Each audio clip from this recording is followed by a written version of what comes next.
This wasn't just a routine tally of votes or a boring procedural hurdle.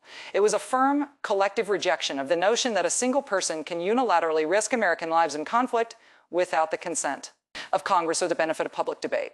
The count stood at 52 in favor and 47 against, meaning the motion carried and the resolution moved forward. But the atmosphere surrounding this was anything but standard.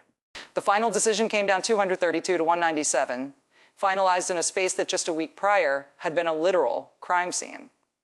And that was the moment a pro-Trump crowd stormed the Capitol, attempting to stop the certification of an election in a riot that claimed 5 lives.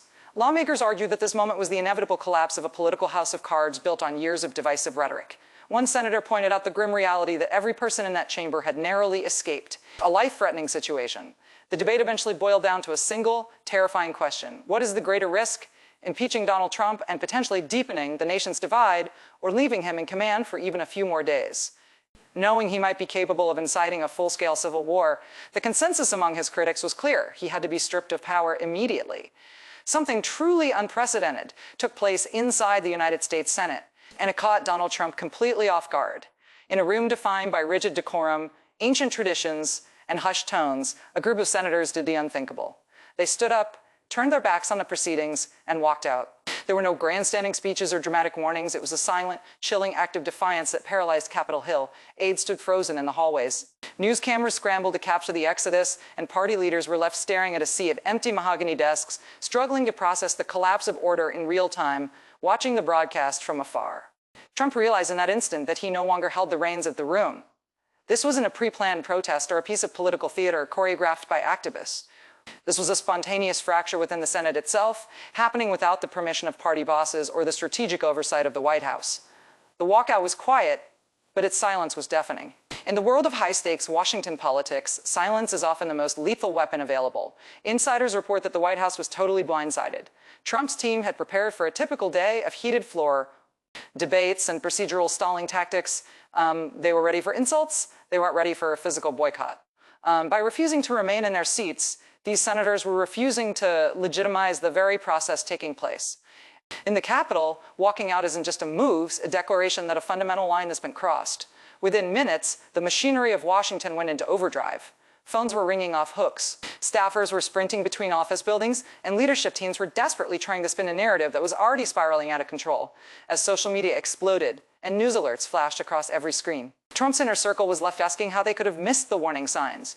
This moment mattered because it shattered the cardinal rule of the Senate. You can argue, you can negotiate, and you can posture, but you never leave the floor en masse. Doing so signals a total breakdown of authority. And for a man like Trump, authority is the only currency that matters. What followed wasn't just political fallout, it was pure panic. The Senate didn't just empty out for no reason. This explosion was a result of days of mounting tension that had been simmering behind closed doors and through back-channel threats. What was supposed to be a routine legislative session became the final straw. On the docket was a vote tied to Trump's specific policy, demands framed to the public as urgent and non-negotiable. And while leadership expected a fight, they didn't expect a total refusal to participate. The breaking point, according to multiple sources, came when lawmakers realized the measure was being jammed through without any opportunity for review, amendment, or transparency. Senators, including several from Trump's own party, felt they were being treated as mere rubber stamps for orders they hadn't even read. In the Senate, that is a red line you do not cross. The air in the chamber turned from tense to furious. Glances were exchanged, notes were scribbled, and phones buzzed incessantly. It became clear that staying seated was an act of submission, while walking out was an act of war. The most explosive part of this rebellion was its bipartisan nature. It wasn't just the opposition. A small but pivotal group of Republicans were among the first to rise. That single movement shattered the image of party loyalty that Trump relies on. For survival, once the first few moved, the dam broke. Leadership tried to call for order, and the sound of the gavel echoed awkwardly against the marble walls, but it was too late. From Trump's perspective, this was a worst-case scenario.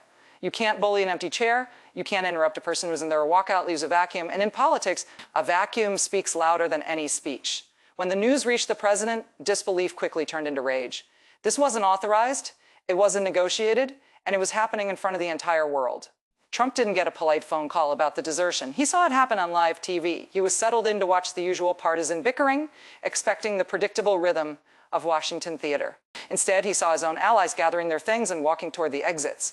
At first, it looked like a glitch or a moment of confusion, but the reality soon became undeniable. He reportedly demanded to know who planned it and why his gatekeepers hadn't stopped it. There were no answers. Panic set in within the administration because a walkout robs a leader of the ability to dominate the conversation. There is no one to counterattack when the room is empty. The image of those abandoned desks became the story, and Trump found himself unable to seize the microphone. He demanded constant updates on names and party affiliations, looking for someone to punish. But his allies on the Hill were suddenly unreachable. They were either ignoring his calls or giving vague, non-committal answers. No one wanted to claim they had control of a situation that was clearly unraveling. As the dust settled, the chaos shifted from the Senate floor to the leadership offices. The walkout had exposed just how thin the ice really was. Party leaders went into full-blown damage control, trying to figure out if they could frame the event as a minor procedural hiccup rather than a full-scale mutiny. But there's no hiding the truth. They had been caught off guard. In a city where information is power, being surprised is a sign of weakness. Some leaders were livid, accusing the defectors of sabotaging the party, while others quietly admitted that the administration had simply pushed too hard for too long, and outside, the media was relentless.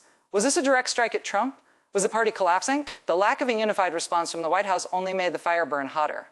For Trump, it was a crisis he couldn't touch a problem, managed by people who were just as scared as he was. By the time the senators returned to their offices, the political landscape had shifted. What had been a private whisper about Trump's waning influence was now a public reality. The Senate was no longer a disciplined machine, and his grip was slipping. A massive divide forms those who feared Trump's revenge, and those who felt a profound sense of relief that the silence had finally been broken. The walkout proved that some lawmakers were finally willing to bet their careers against the president's wrath. Trump's reaction was predictable. He wanted lists of names, he wanted loyalty tests, and he wanted public retributions. But his advisors warned him that attacking his own party would only validate the walkout's message. The problem was that his threats only carried weight if people believed he still held the keys to their future. That belief was fading fast, and the walkout became a haunting symbol of political exhaustion. It wasn't violent or loud, which is precisely why it was so devastating. It showed that power can be dismantled simply by refusing to show up. Trump was blindsided because this wasn't a fight he knew how to win. There was no enemy to smear, no argument to flip, and no narrative to hijack. There was only absence. And as he watched the footage of those empty seats on a loop, he had to face a terrifying truth. You can't lead a room that has already decided to leave you behind.